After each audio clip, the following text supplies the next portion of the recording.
ओम शांति। रूस के एक लेखक, विचारक और दार्शनिक फ्योडर दोस्तोयेव्स्की ने एक बहुत सुंदर कहानी लिखी है। उसने लिखा है कि जीसस क्राइस्ट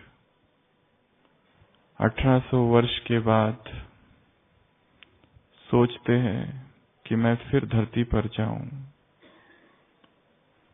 क्योंकि अभी 1/3 वर्ल्ड, 1/3 ये धरती ईसाई बन चुकी है। वो सोचता है कि मुझे फिर से धरती पर एक बार लौटना चाहिए, ये देखने के लिए कि अब वहां क्या हो रहा है। वो समय था जब मुझ पर अत्याचार हुआ और मुझे सूली चढ़ाई गई। तो इस ख्याल से वो धरती पर पुनः लौटता है 1800 वर्ष के बाद। एक सुबह जेरूसलम की उस नगरी में रविवार के दिन सुबह सुबह वो चर्च के सामने आकर खड़ा हो जाता है। लोग चर्च से निकलते हैं और उसको देखते हैं और कहने लगते हैं, ये कौन बहरूपिया है। उससे कहते हैं, तुम कौन हो? और ये जीसस क्राइस्ट जैसी शक्ल बना रखी है और कपड़े पहन रखे हैं, एक्टर मालूम पड़ते हो। वो कहता है, मैं एक्टर नहीं, मैं स्वयं जीसस क्राइस्ट हूं। वो कहते हैं, ड्रामा बहुत अच्छा कर लेते हो, नाटक बहुत अच्छा करते हो। वो कहता है, मेरी मानो, मैं ही जीसस क्राइस्ट हूं। वो लोग कहते हैं कि कहां पर लिखा है कि तुम आओगे? बाइबल में ऐसा कहीं नहीं लिखा है कि इस तारीख पर तुम धरती पर पुनः आओगे, और ना ही किसी और धर्म ग्रंथ में, धर्म शास्त्र में लिखा है। वो कहता है, मैं ही हूं। तब तक वहां पर चर्च का पादरी आ जाता है, और जैसे ही चर्च का पादरी आता है, वो सारे लोग उसको झुक झुक कर प्रणाम करते हैं। जीसस क्राइस्ट सोचता है कि मेरे प्रति ऐसा अनादर, और ये जो पोप है, ये जो पादरी है यहाँ पर, इसका इतना सम्मान। तो वो पादरी पूछता है, क्या हुआ? लोग कहते हैं, ये एक्टर है, आया है यहाँ पर हूबहू जीसस क्राइस्ट के ड्रेस पहनकर, और कहता है, मैं जीसस क्राइस्ट हूं। वो पादरी कहता है, शरारती आदमी मालूम होता है, पकड़ो उसको और नीचे लाओ। जीसस क्राइस्ट सोचते हैं, ये क्या हो रहा है? ये चर्च मेरा है, ये पादरी मेरे, ये लोग मेरे। एक समय था जब पादरी किसी और के थे, चर्च मंदिर किसी और का था, शास्त्र किसी और के थे, परंतु अब तो ये चर्च भी मेरा, ये लोग भी मेरे, ये पादरी भी मेरा, और फिर भी मेरे साथ ऐसा व्यवहार। वो पादरी को कहता है कि तुम जिसका क्रॉस गले में लटकाए हुए हो, वो मैं ही हूं। पादरी कहता है, इसे चर्च की कोठरी में जाके बंद कर दो। तो जीसस क्राइस्ट हैरान होता है, सोचता है, क्या फिर से सजा होगी? क्या फिर से सूली पर चढ़ना होगा? आधी रात, दिन भर उस कोठरी में बंद, रात हो जाती है, और आधी रात वो पादरी आता है, लालटेन लेकर दरवाजा खोलता है और चरणों में गिर पड़ता है। वो कहता है, मुझे क्षमा करो। जीसस क्राइस्ट कहते हैं, क्या तुमने मुझे पहचान लिया अब? वो कहता है, पहचान तो मैंने सुबह ही लिया था, परंतु क्या करूं, 1800 वर्ष में जो धंधा हमने बिठाया है, जो दुकान हमने खोली है, वो समाप्त हो जाती है। अगर तुमको सुबह पहचान लिया होता तो वो तो अच्छा है, तुम वहीं रहो ऊपर स्वर्ग में, और हम तुम्हारी यहाँ भक्ति करते रहेंगे। यदि तुम नीचे आए तो सब गड़बड़ हो जाएगी। ये जो हमारी कमाई हो रही है उसका क्या होगा? ये जो हमारा बिजनेस बना रखा है हमने, उसका क्या होगा? इसलिए तुम ऊपर ही ठीक। और तुमको बता देता हूँ, जब तुम थे और वो जो पादरी थे, ऐसा मत समझना कि वो तुम्हें नहीं जानते थे, वो भी जानते थे कि आदमी बहुत ठीक है, परंतु उनके पेट का सवाल था। बाद में जीसस क्राइस्ट का क्या हुआ पता नहीं, शायद वो चला गया होगा। वर्तमान जगत, संसार चारों ओर धर्म के नाम पर पाखंड, झूठ, मिथ्याचार, इसके अतिरिक्त कुछ भी नहीं। और जो व्यक्ति हो के गए, जब वो जीवंत थे तब उनके प्रति कोई सम्मान नहीं था, उनके प्रति तब रिकॉग्निशन नहीं था। वो जाने के बाद, उनके मरने के बाद, उस महात्मा को, उस अवतार को, धर्म गुरु को अनुयायियों ने अपनी मुट्ठी में ले लिया।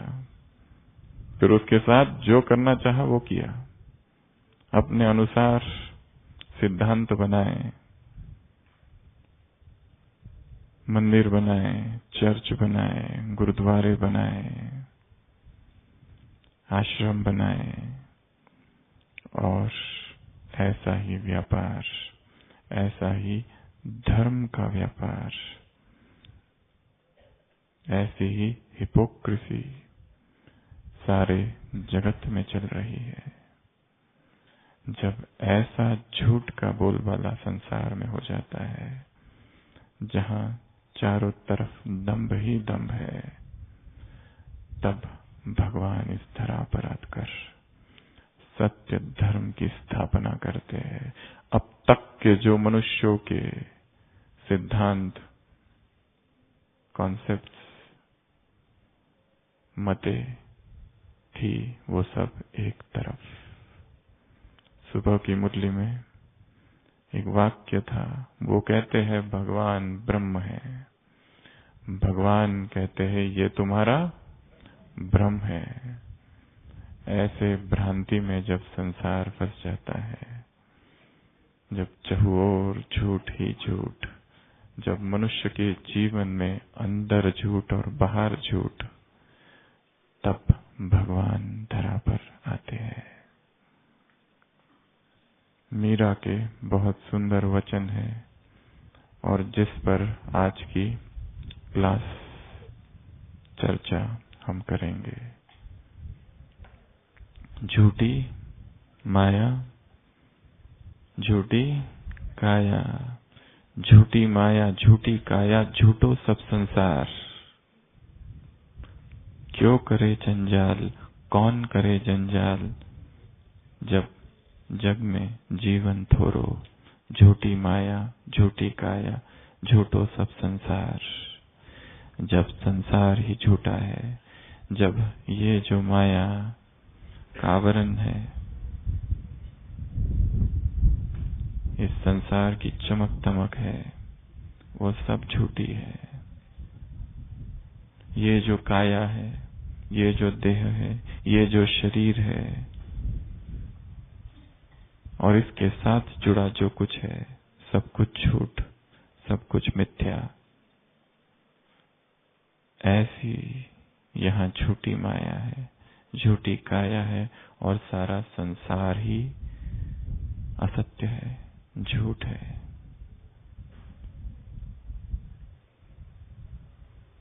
तो माया ने सबका खाता घाटे में डाल दिया। माया अजगर ने अच्छे अच्छे लाल को भी खा लिया।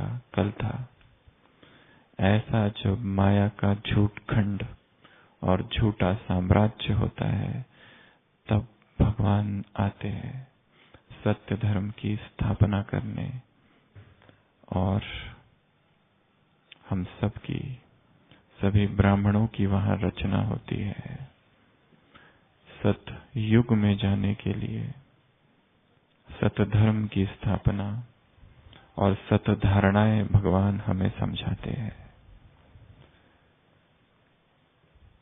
तो आज हम थोड़ी सी चर्चा माया के उन स्वरूपों को और करेंगे जो कि भ्रम है परंतु सत्य भासते हैं।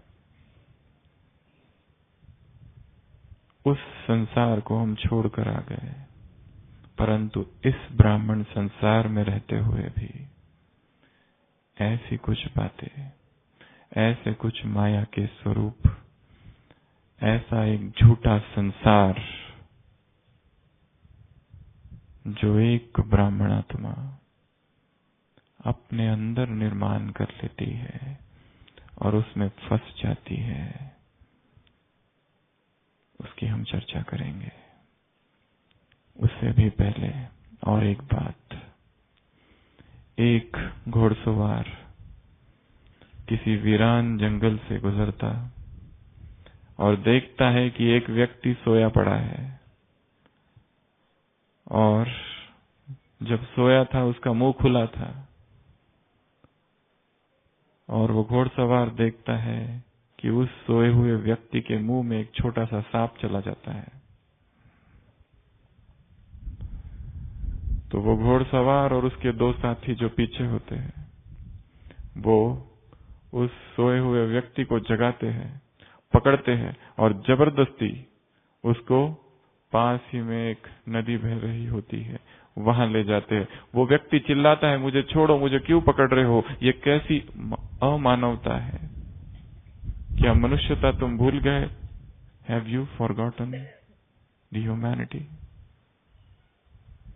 वो चिल्लाता है, वो नहीं सुनते और जबरदस्ती उसे पानी के पास ले जाते हैं और जबरदस्ती उसे बहुत पानी पिलाते हैं। वो कहता है मुझे नहीं पीना, फिर भी उसकी एक नहीं सुनते और वो तीनों मिलकर उस व्यक्ति को इतना पानी पिलाते, वो कहते हैं बस। वो कहते हैं नहीं पियो, नहीं तो मारेंगे। और जब बहुत पानी पी लेता है तो उसको उल्टी होती है और वो सांप बाहर गिरता है। तो वो व्यक्ति कहता है आपका बहुत बहुत धन्यवाद, पर ये हुआ कैसे और आपने मुझे बताया क्यों नहीं? वो कहते हैं 3 कारण थे। यदि हम तुमको बताते तो शायद ऐसा होता कि तुम डर जाते, इतना डर जाते कि डर के मारे ही जो सांप ने ना किया तुम्हारे साथ हो जाता। दूसरा, तुम मानने को तैयार नहीं होते। हम कहते तुमको कि तुम्हारे मुंह में सांप चला गया और तुम कहते सांप मेरे मुंह में हो ही नहीं सकता, झूठ बोल रहे हो।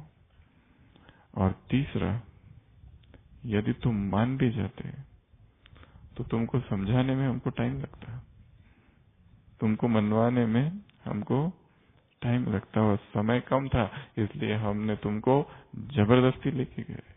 क्योंकि तुम्हारे मुंह में जो सांप गया वो तुमने नहीं देखा, हमने देखा। इसके लिए इलाज हमें करना था और हमने जबरदस्ती की। तुम नहीं चाहते थे पर तुमको लेके गए और तुम्हारे साथ जबरदस्ती की और जबरदस्ती पानी पिलाए, और उसके बाद ही वो सांप बाहर आया। द्वापर में सांप ने कब प्रवेश किया चेतना में शायद पता ही नहीं, क्योंकि आत्मा मूर्छित थी। विकार कब घुस गए पता ही नहीं चला, क्योंकि देहभान का मुंह खुला था। भगवान आए, क्या कर रहे हैं? वो भी पानी पिला रहा है, समझाता भी है कि ऐसा हुआ। और जो नहीं समझते उनको कभी कभी जबरदस्ती पिलाना पड़ता है। तो माया का झूठ, माया का सत्य स्वरूप इस जगत का सत्य स्वरूप।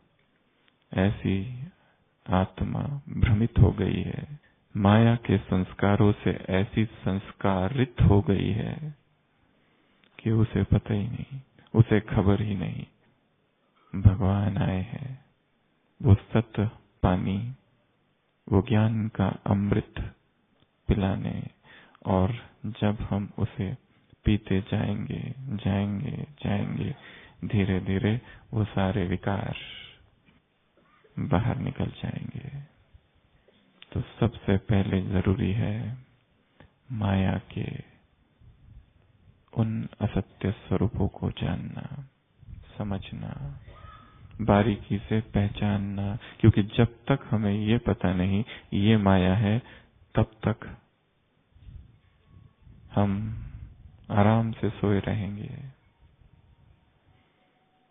जैसे भगवान के 24 अवतार गिनाए हैं भक्ति मार्ग में, मुख्य रूप से सिख धर्म में दशम ग्रंथ में 24 अवतार बताए हैं विष्णु के, भगवान के। भागवत कहती है असंख्य अवतार है, मुख्य 10 अवतार। तो जैसे भक्ति मार्ग में भगवान के 10 अवतार का गायन है, जो कभी कभी साकार मुरली में आता है कि 24 अवतार से पेट नहीं भरा तो दुनिया वालों ने क्या कर दिया, मुझे कण कण में टिक्कर भीतर में डाल दिया। तो जैसे भगवान के 24 अवतार का गायन है, आज की इस चर्चा में इस ब्राह्मण जीवन में माया के 24 सूक्ष्म अवतार, माया के 24 सूक्ष्म रूप, वो झूठ, वो असत्य, वो मिथ्या स्वरूप जिससे चेतना भ्रमित है, उसकी हम चर्चा करेंगे। सबसे पहला ए अर्थात अटेनमेंट्स, संसारिक प्राप्तियां। भगवान मिल गया, भगवान की ईश्वरीय प्राप्तियां मिल गई, परंतु फिर भी आत्मा अब भी दौड़ रही है संसार की उन अल्पकाल की प्राप्तियों के पीछे। ऊपर से नाम सेवा के लिए है, परंतु उसमें ऐसी फंस गई है, उस दौड़ में, नाम की दौड़, मान की दौड़, सम्मान की दौड़, कि वहां दौड़ते दौड़ते उन लौकिक प्राप्तियों के पीछे, उन सांसारिक प्राप्तियों के पीछे, उन वर्ल्डली अटेनमेंट्स के पीछे ईश्वरीय प्राप्तियां भी कुछ है, ये कहीं न कहीं विस्मृत हुआ है। और यदि वो वर्ल्डली सांसारिक जागतिक प्राप्तियां न भी हो, तो इस परिवार में, इस ब्राह्मण समाज में सम्मान, प्रेज, एप्रिसिएशन, ये सब हद की प्राप्तियां है।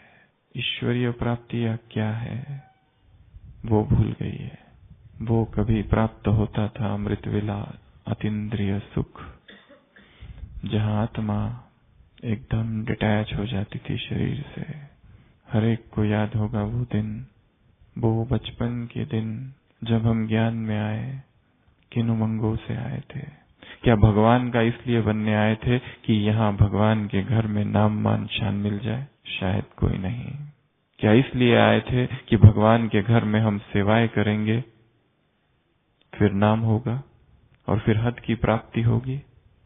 शायद कोई नहीं। परंतु जैसे जैसे आगे बढ़े और जैसे जैसे तपस्या कम होती गई और जैसे जैसे किसी और माया ने घेर लिया, ऊपर से कहीं पर भी लिखा नहीं है कि ये माया है। ऊपर से हर जगह लिखा है सेवा सेवा सेवा, इसलिए दिखाई भी नहीं पड़ता कि यही माया है। परंतु इस ब्राह्मण जीवन में जो भी हद की प्राप्तियां है, जो भी सांसारिक प्राप्तियां है, सांसारिक और हद की उपलब्धियां है, वो सभी माया का एक रूप है। जिसने इसको जाना पहचाना वो आगे है, जिसने इसको कम पहचाना वो थोड़ा पीछे है। जिसका ध्यान इन्हीं चीजों पर है, उसकी तुलना उस चील के साथ की जाती है भक्ति मार्ग में। वो चील है, आकाश में उड़ रही है, बहुत ऊंचा, पर ध्यान मांस का एक टुकड़ा धरती पर गिरा है, उसके ऊपर है। उड़ान ऊंची है, ऊपर है, सब लोग देख रहे हैं, ऊंचा ऊंची उड़ रही है ये चील, परंतु उसका ध्यान कहाँ है? उस मांस के टुकड़े पर जो कहीं गिरा है नीचे। पुरुषार्थ के आसमान में हम उड़ रहे हैं, परंतु ध्यान हद के किसी मान, हद की कोई प्राप्ति, कोई प्रेज, कोई एप्रिसिएशन, कोई रिकॉग्निशन, कोई एक्नॉलेजमेंट, यहाँ का कोई सम्मान, कोई न्यूज़पेपर, कोई मैगजीन, कोई अवार्ड जिसमें नाम आ जाए, ये एक माया का ही स्वरूप है, झूठ स्वरूप है। और हो सकता है हमने इसे सत्य समझ रखा है। दूसरा है बी अर्थात ब्यूटी, सौंदर्य। देह का जो सौंदर्य है भ्रामक सौंदर्य है। सारा संसार इसी देह के सौंदर्य के इर्द गिर्द घूमता है। सारी किताबें, सारा समाज,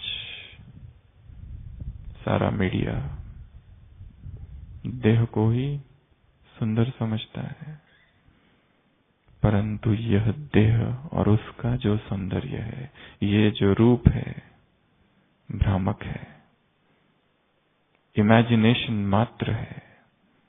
ब्यूटी व्यक्ति में नहीं, इमेजिनेशन में है। परंतु फिर भी माया इस रूप से ब्राह्मणों के पास भी आती है। दोस्ती उनसे की जाती है जो रूपवान है। कम ऐसा होता है कि दो व्यक्ति इसलिए दोस्त है कि केवल गुणों का आकर्षण है, अज्ञात, अनस्पोकन देह का भी आकर्षण है, जबकि यह देह और उसका सौंदर्य भ्रामक है। तुलसीदास इतना पत्नी मोह में ग्रसित था कि जब पत्नी मायके गई, सब जानते हैं किस तरह वो वहां पहुंचा, कितनी कठिनाइयों का सामना किया,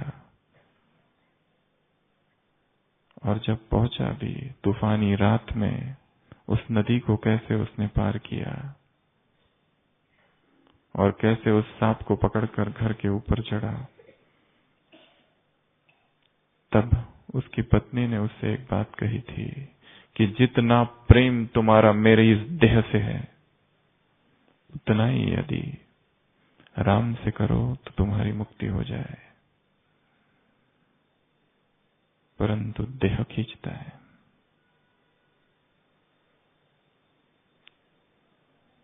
आत्मा की तरफ ध्यान कम, देह की तरफ ज्यादा। काला गोरा, काली गोरी।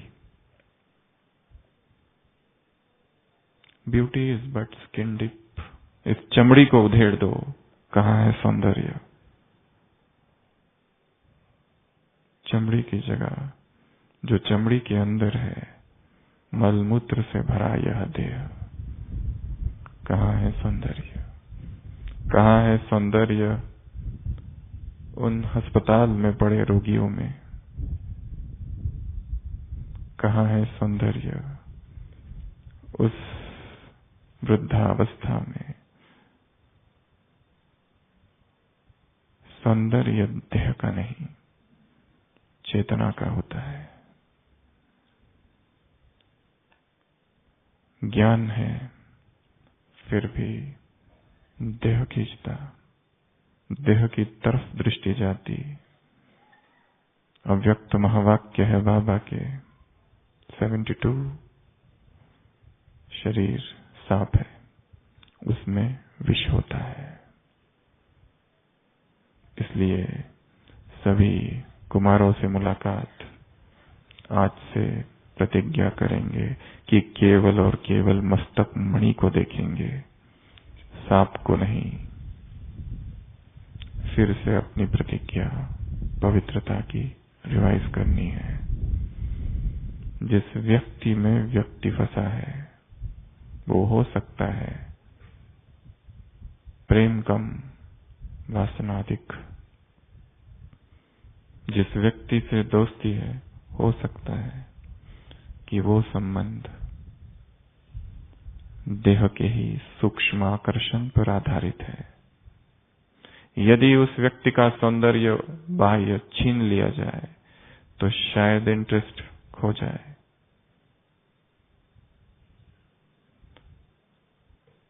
स्वयं को चेक करना, क्योंकि देह का यह सौंदर्य भ्रांति मात्र है, इल्यूजन।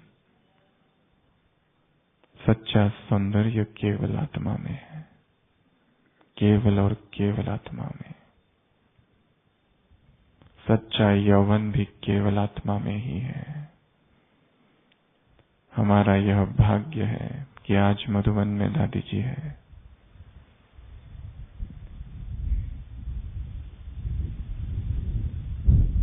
चीर यौवन अपनी परम सुंदरता के साथ प्रकट जब होता है तब कह सकते हैं उस चीर यौवन का नाम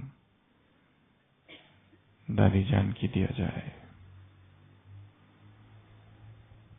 कभी बाबा ने अव्यक्त मूल्यों में कहा था कि जनक की दो कहानियां हैं। एक वो जनक है जो शास्त्रों में है, दूसरा जनक है गृहस्थ में रहते ट्रस्टी। और दादी से बाबा ने कहा था और तुम हो बाप की जनक। देह और देहभान से परे उठ जाना, ये पुरुषार्थ है। तो दूसरी माया है सौंदर्य।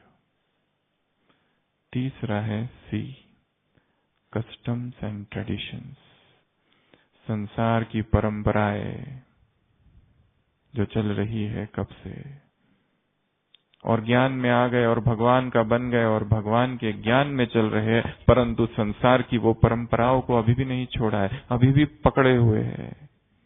जैसे बताया उस कहानी में, वो जो पादरी था और जिसके सामने सब झुक रहे थे, जीसस क्राइस्ट स्वयं खड़ा था पर उसको कोई मानने को तैयार नहीं था। वो पादरी एक परंपरा का प्रतीक था, उसका अपना कुछ नहीं था। वो उस परंपरा को दर्शा रहा था जो सदियों से चली आ रही थी। वो सम्मान शायद उस परंपरा के प्रति था। हम भी ऐसी सूक्ष्म संसार की परंपराओं को अब भी छोड़ नहीं पाए हैं।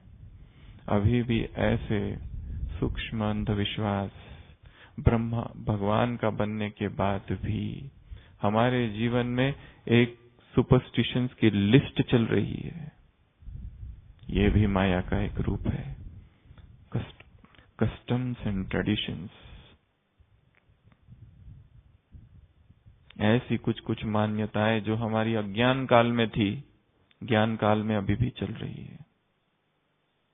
जो अज्ञान काल में सोच थी और जो भय था, वो भय, सोच, मत, परंपरा और उस परंपरा का लगाव अभी भी ज्ञान मार्ग में भी चल रहा है। वो कौन सा है, हर एक को अपनी चेकिंग खुद करनी है कि वो कौन सी आदतें या परंपराओं से मेरा लगाव जो वहां था, जो अब भी है, वो कुछ भी हो सकता है। वो बिल्ली का गुजर जाना, कहीं कार्य में जा रहे हैं, सेवाओं में।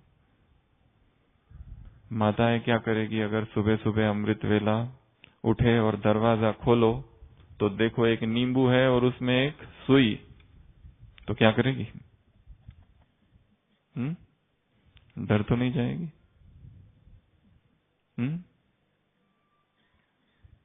वो जो भय था भक्ति मार्ग का, वो जो बातें थी वहां की, वो अभी भी, वो सूक्ष्म भय अभी भी है। और ये भी एक माया का रूप है। एक बहुत बड़े इंजीनियर जर्मनी से इंजीनियरिंग की ट्रेनिंग लेकर आए, अंधविश्वास को बिल्कुल नहीं मानते थे, पर एक बार बाहर निकल रहे उनके बेटे ने छींक दिया, जाना रुक गया। क्यों? वो कहने लगे मैं ये सब बातों को नहीं मानता, पर न जाए तो क्या नुकसान है, न जाए तो क्या। पकड़ है अंधविश्वास की, अब सबको काम दे रहे हैं। ऐसे वो कौन से भक्ति के अंधविश्वास है जो ब्राह्मण जीवन में ज्ञान मार्ग में भी चल रहे हैं? उसकी एक लिस्ट बनानी है और देखना है मैं उससे कहां तक मुक्त हूं। भक्ति मार्ग के अंधविश्वास जो ज्ञान मार्ग में अभी भी चल रहे हैं। ऐसी बहुत सी माताएं हैं सेंटरों पर, मुरली सुनने के बाद जाते जाते हनुमान जी के मंदिर में जाना ही है और संतोषी माँ के मंदिर में भी जाना है, कहीं माँ अप्रसन्न ना हो जाए। बैलेंस, भक्ति भी चालू है और ज्ञान भी चल रहा है। गणपति अभी भी बिठाया जा रहा है घर में,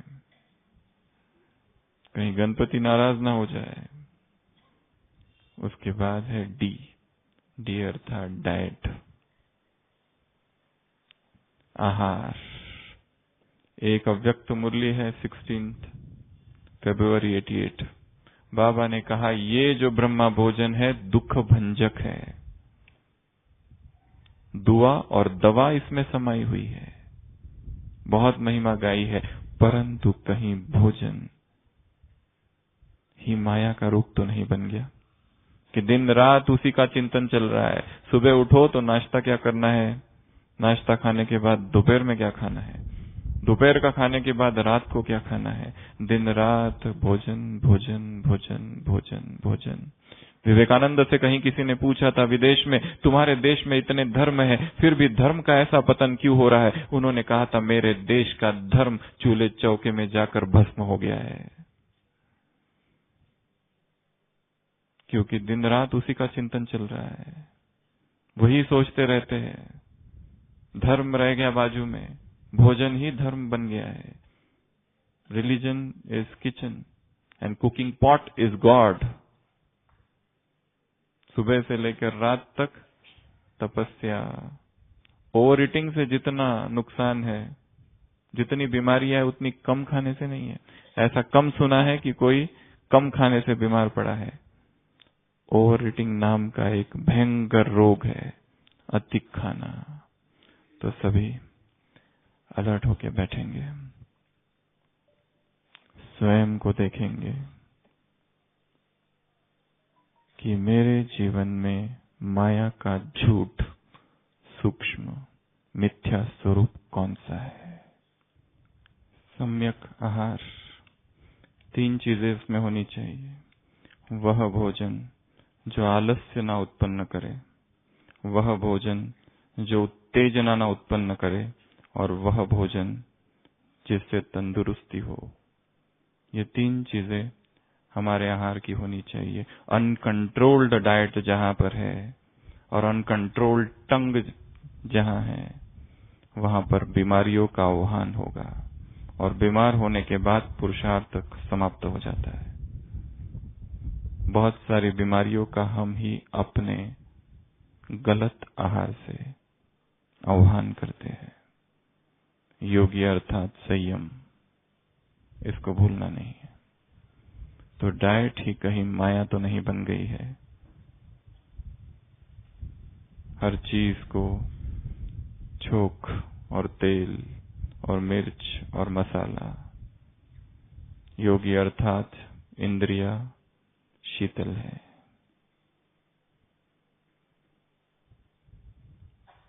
स्वयं की चेकिंग करनी है आहार के संबंध में। अगला है ई अर्थात एंटरटेनमेंट। इस संसार के चीप एंटरटेनमेंट हमारे नहीं है, हमारे योगी जीवन के विरुद्ध है। और एंटरटेनमेंट जो भी है उसकी उनको आवश्यकता पड़ती है जिनको शायद भगवान के अतिरिक्त भी और कोई एंटरटेनर है संसार में, ऐसा अनुभव है। या फिर उस परम शोमैन एंटरटेनर जो परमात्मा धरा पर आया है, उसके प्रेम में जो एंटरटेनमेंट है उसके कोई अनुभव नहीं, इसलिए संसार के चीप निचले लोएस्ट एंटरटेनमेंट में भाग रही है। वो सब देखकर और वो सब सुनकर खुश होती है, पर ऐसे एंटरटेनमेंट से प्राप्त खुशी भी अल्पकालीन होगी, सतही होगी, सुपरफिशियल होगी। योग में ऐसे भिन्न भिन्न प्रयोग शायद हमने अभी नहीं किए, ज्ञान की उस गहराई में शायद हम अभी नहीं गए। ज्ञान ही सबसे बड़ा एंटरटेनमेंट है, तपस्या ही सबसे बड़ी एंटरटेनमेंट है। इसका शायद अनुभव नहीं किया, इसलिए बुद्धि संसार में सारा जो एंटरटेनमेंट के साधन सामग्री है उसमें अभी भी जाती है। भगवान मिल गया परंतु बुद्धि संसार से हटी नहीं है, अभी भी वो सब देखना, वो सब सुनना इच्छा होती है। विशेषकर युवक, युद्ध, माइंड उधर भागता है। ज्ञान की गहराई को बढ़ाना है, तपस्या की गहराई को बढ़ाना है, मन को योग और परमात्मा प्रेम से भर देना है, इतना भरना कि उसे फिर संसार के किसी मनोरंजन की ओर जाने की आवश्यकता नहीं, क्योंकि संसार के मनोरंजन दलदल है, खींच लेते हैं, सक कर लेते हैं और वहां से निकलना बहुत मुश्किल है। वो एंटरटेनमेंट कुछ भी हो सकता है। हर एक इसकी चेकिंग करे कि माया का ये रूप कहीं मेरे जीवन में तो नहीं चल रहा। जो हम सोच रहे हैं कि थोड़ा थक गए सारे दिन भर सेवाएं करते करते, थोड़ा सा एंटरटेनमेंट हो जाए, परंतु वो यदि विकारी एंटरटेनमेंट है तो विकारों की स्मृतियों को जगाएगा, क्योंकि स्मृति अब भी है। आज सुबह की साकार मुरली, जन्म जन्म से दुखी और बीमार, बीमारी अब बढ़ गई है। बाप इंजेक्शन लगाते हैं, बीमारी अब बढ़ गई है। अज्ञान में थी, ज्ञान में आए, बीमारी दब गई। पुरुषार्थ कम हुआ, बीमारी फिर आएगी। पुरुषार्थ नष्ट हुआ, बीमारी और बढ़ जाएगी। जो बीमारी अज्ञान में भी नहीं थी वो इधर होगी। जो तृष्णाएं वासनाएं उधर कभी नहीं आई थी वो यहां जागेगी। ज्ञान और ये सांसारिक इच्छाएं और फिर असमंजस्य, कंफ्यूजन, क्या करना है क्या नहीं पता नहीं। एफ अर्थात fashion, cream, powder, dye, scent, coloured dresses, tattoo, perfume, mehndi, fashion के रूप हजार। व्हाइट में भी फैशन, ऑर्नामेंट्स, ज्वेलरी। हमारा तापसी जीवन है। तुम वनवाह में हो,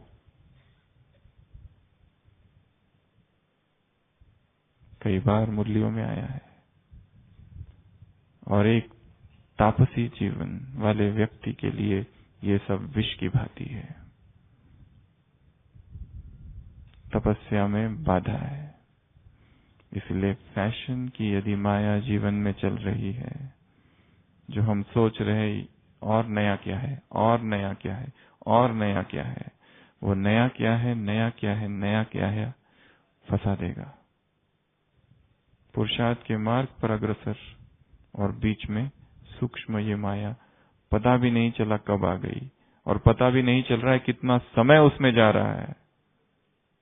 जो नहीं करते बहुत अच्छा, पर जो उसमें फंसे हैं उनको स्वयं को इस झूठी माया से बाहर निकालना है। ये काया भी तो झूठी है, कब तक सचाएंगे इसको? जी, गेम्स 2 प्रकार है, या आप 3 कहो, आउटडोर, इंडोर और अभी डिजिटल, ऑनलाइन। कितना समय हमने देखा है लोग बैठे बैठे गेम्स खेलते रहते हैं मोबाइल पर। खेलकूद शरीर की तंदुरुस्ती के लिए बहुत आवश्यक है, परंतु यदि वो तपस्या का समय है, यदि वो नुमाशाम का योग का समय है, और यदि वो इंटरनेशनल योग का समय है, ज्ञान का समय है, और उस समय हम तंदुरुस्ती के नाम पर खेलकूद में लगा रहे हैं, चाहे वो कुछ भी हो, वो सारे गेम्स माया का ही रूप है। या हम नहीं खेलते, परंतु उन खेलों में बहुत इंटरेस्ट है जो टीवी पे चल रहे हैं, चाहे वो क्रिकेट मैच हो, फुटबॉल मैच हो, या कोई भी मैच। आपने देखा होगा सड़क पर चलते हुए टपरी, कोई चाय की दुकान जहां पर टीवी हो और लोग खड़े हुए मैच देख रहे, कितना एक्साइटमेंट है उनके अंदर। और सोचो, उसी समय हम वहां हैं और हमारा उसी समय शरीर छूट गया, किस याद में हम जाएंगे? उस उत्तेजना के क्षण में शरीर छूट रहा है, क्योंकि उस गेम में हार जीत जबरदस्त उसका प्रभाव सूक्ष्म में मन पर है। तो ये सारे गेम्स, चाहे देखना या खेलना, खेलना आवश्यक है, परंतु समय देखकर, अपनी प्रकृति को देखकर, उसी में नहीं लग जाना है। हम यहाँ कोई पहलवान बनने नहीं आए हैं। We are spiritual gymnast. संसार के इस अखाड़े में हम आध्यात्मिक पहलवान बनने आए, स्पिरिचुअल रेसलर्स, स्पिरिचुअल बॉक्सर्स। हमें कुछ उस तरह की बॉडी नहीं बनानी और दिन रात उसी में लगे रहे, दिन रात वही कर रहे हैं। हमने देखा है कुछ युवकों को उसी में लगे हुए, और पुरुषार्थ रह गया बाजू में। मुरली के लिए समय नहीं है, जिम जिम जिम, और सारा पुरुषार्थ वजन कम करने के लिए लगा हुआ है, और एट द कॉस्ट ऑफ तपस्या। ये माया का ही रूप है। एच, हैप्पीनेस, सांसारिक सुख। संसार के जो भी सुख है क्षणभंगुर है। संसार के सुखों से प्राप्त खुशी अल्पकालीन है, अब है और अब नहीं। ये तो द्वापर से भोगते आ रहे हैं। भगवान का बनने के बाद भी सांसारिक सुख में जिसको बहुत इंटरेस्ट है, बहुत अच्छे लगते हैं, भोगने की बहुत लालसा है, वो भोगना अर्थात ईचिंग की तरह है, खुजली। जब तक खुजली करो तो ठीक लगता है, रोक दो तो फिर इच्छा होती है, फिर खुजली करो, और फिर खून भी आता है, फिर रोकते हैं, परंतु फिर खुजली करता है। इच, वर्ल्डली हैप्पीनेस इच की तरह है, वो इचिंग की तरह है। तो क्या करना है? तटस्थ बैठ जाओ, वो रुक जाएगी। सुख आने दो, सुख जाने दो, ये हमारे जीवन का लक्ष्य नहीं है। हमें अतीन्द्रिय सुख को पाना है, संसारिक, इंद्रिय, शारीरिक सुख नहीं, क्योंकि सभी शारीरिक सुखों के साथ फ्रस्ट्रेशन आएगा, दुख आएगा, पश्चाताप आएगा। इंद्रिय इंद्रिय जब मिलते हैं टच बॉर्न हैप्पीनेस जो है, टच से उत्पन्न सुख जो है, कंडीसिव टू पेन, सब कुछ दुख में ही रूपांतरित होगा। वो हर सुख जो टच से उत्पन्न है दुख में परिवर्तित होगा। हमारा अतीन्द्रिय सुख है, जिसकी परिभाषा है वह सुख जो इंद्रियों की सहायता के बिना प्राप्त किया जाए, सुपर सेंशुअस हैप्पीनेस। वो उस आत्माभिमानी स्थिति में ही प्राप्त होगी जिसके लिए तपस्या की आवश्यकता है। आय से इंटरनेट, आय से इंटरनेट एक बहुत बड़ा जंजाल जिसमें इस धरती की हर आत्मा फंसी है। वो जब तक सेवा के लिए है और योग के लिए है, और वो जब तक ज्ञान समझने के लिए तो ठीक, जैसे ही इससे नीचे उतरेंगे माया ही माया है। इंफॉर्मेशन बहुत अच्छा, सूचनाएं, ज्ञान बहुत अच्छा, परंतु जैसे ही नीचे उतरे कि गए, जैसे वो नेचुरोपैथी में जाते हैं 7 डेज डिटॉक्स करते हैं, वैसे किसी ने एक बहुत सुंदर बनाया है 7 दिन का डिटॉक्स।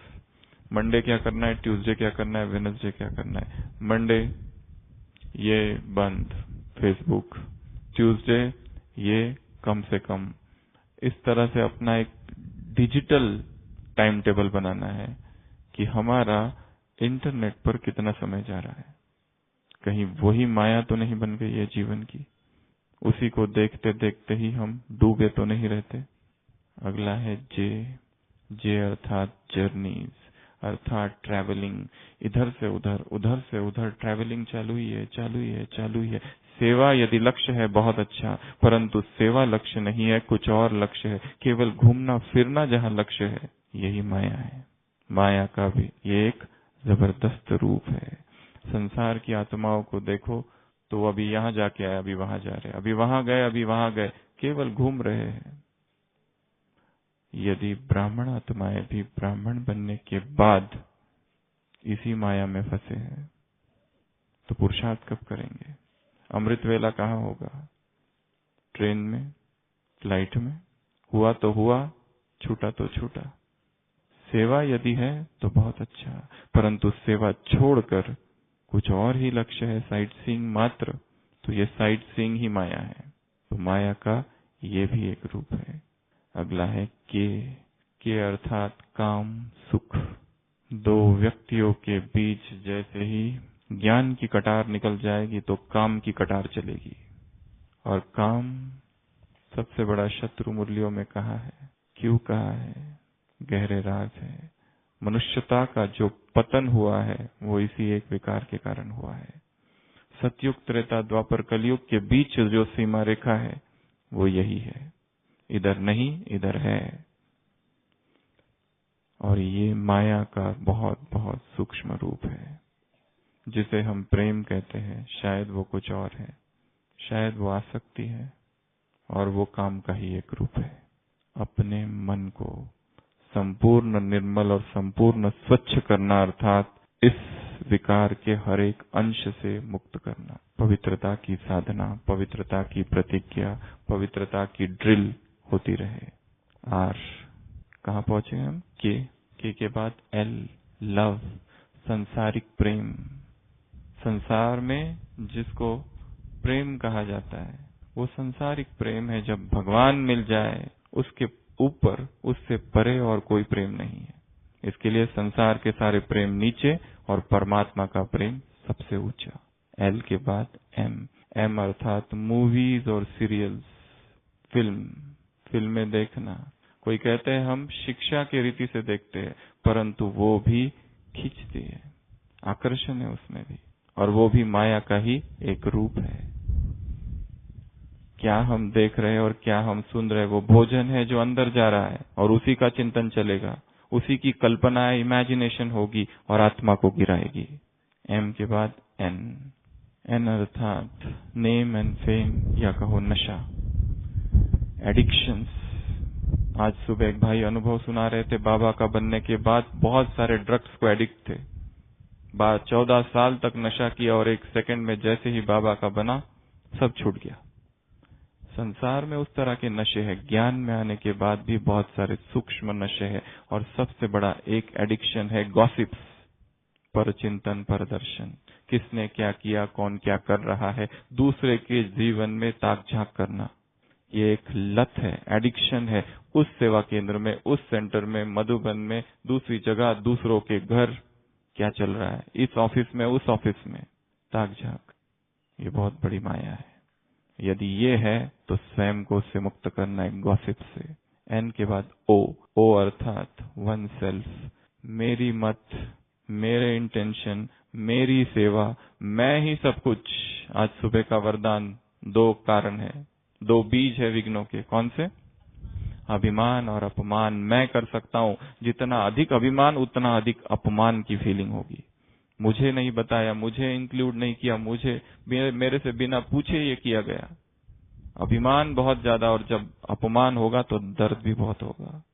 वन सेल्फ के इर्द गिर्द जो पर्सनैलिटी है, नार्सिसिस्ट, अपने ही विषय में सोचते रहना, मैं, ये माया का ही जबरदस्त रूप है।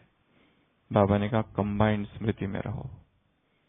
एन के बाद पी, पोजीशन, पद, प्लेसेस, पर्सन्स, पॉलिटिक्स, ये सब माया बन सकती है। इंटरेस्ट इतना ज्यादा उसमें कि उसी का सोच रहे और उसी का चिंतन कर रहे। वो व्यक्ति भी हो सकता है, स्थान भी हो सकता है, पद भी हो सकता है, वही माया बन चुकी है। प्रोफेशन भी हो सकता है, वो जो प्रोफेशन है उस प्रोफेशन में ही माया है, और ज्ञान योग का कोई समय नहीं रहा। पी के बाद क्यू, क्वालिफिकेशंस, व्यक्ति की। कहते हैं जैसे जैसे क्वालिफिकेशन बढ़ती जाती है व्यक्ति छोटा छोटा होते जाता है, क्वालिफिकेशन की जगह ज्यादा, व्यक्ति कम। उनका अहंकार। संगम युग परमात्मा क्वालिफिकेशन से भरने का समय, संसार की डिग्रियों के पीछे भागने का नहीं। ये भी करूं, वो भी करूं, ये भी करूं, वो भी करूं। समय कौन सा है, सोचना है। जो ये सोच रहे हैं हमें बहुत डिग्रियां लेनी है संसारिक, समय कौन सा है। आर, रिलेशनशिप, हमारे जो संबंध है अलौकिक है, भाई बहन वाले हैं, या उसमें कुछ और ही दूसरे संबंध चल रहे साथ साथ। उन संबंधों को प्योर बनाना है, डिटैच बनाना है, अनासक्त बनाना है। आर के बाद एस, सक्सेस, सफलता। व्यक्ति सफलता से ज्यादा सीखता है या असफलता से? असफलता से। सफलता सफलता सफलता, चाहे सेवाओं की या और किसी बात की भी माया का रूप बन सकती है, यदि उन सफलताओं का ही अहंकार आ जाए। क्योंकि संगम युग पर जो सफलताएं हो रही है परमात्मा से आ रही है। मैं आ गया और मैंने किया और फिर सेवा सफल हुई, माया का रूप चालू, ये भी एक झूठा रूप है। एस के बाद एस, टीवी एंड मोबाइल। कितना हम देख रहे हैं और क्या देख रहे हैं, और कितना इस मोबाइल के वश है। इसका उपयोग सेवाओं के लिए हो, व्यर्थ की चिट चैटिंग, व्यर्थ की बातें, व्यर्थ के डिस्कशन, टाइम वेस्ट है संगम युग पर। उत्सव, संसार के जो सेलिब्रेशंस है, अननेसेसरी सेलिब्रेशंस, जिसमें फेस्टिवल, सेलिब्रेशन और टाइम और मनी और सब कुछ वेस्ट होता है, वो हमारे लिए नहीं है।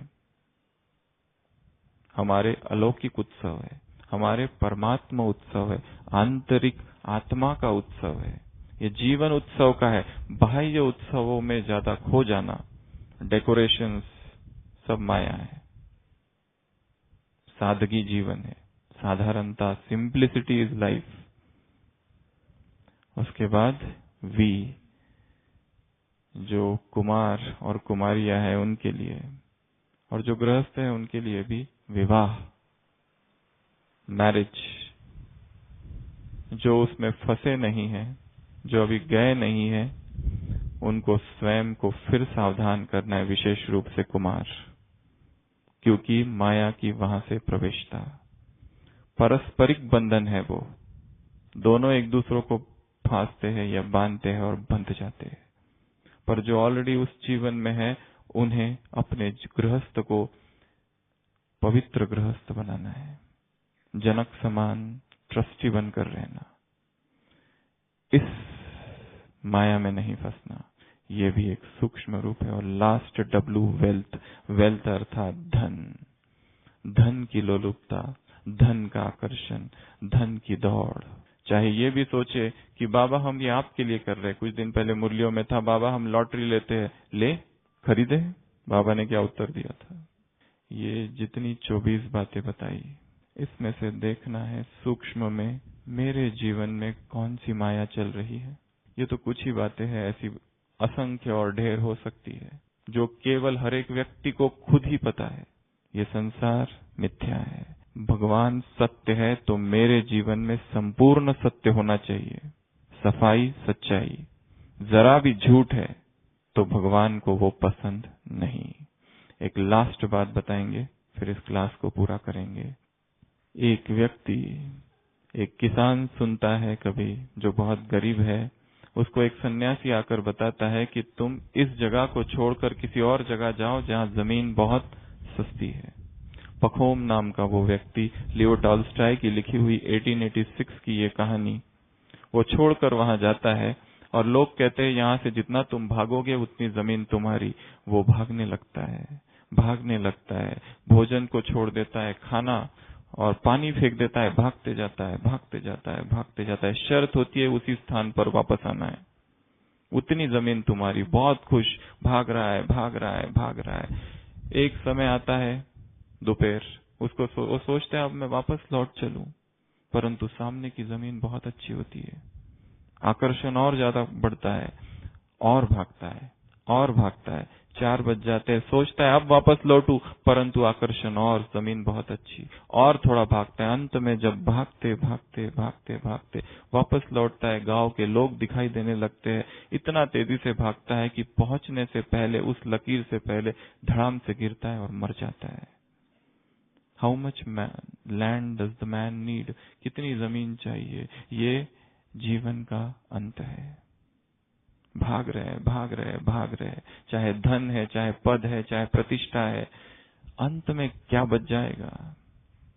कुछ भी नहीं हाथ में। तो इस माया को अपने जीवन से मुक्त करना है, स्वयं को, और ऐसा एक सच तो विठो नच जीवन की अवधारणा जीवन में करनी है। ओम शांति।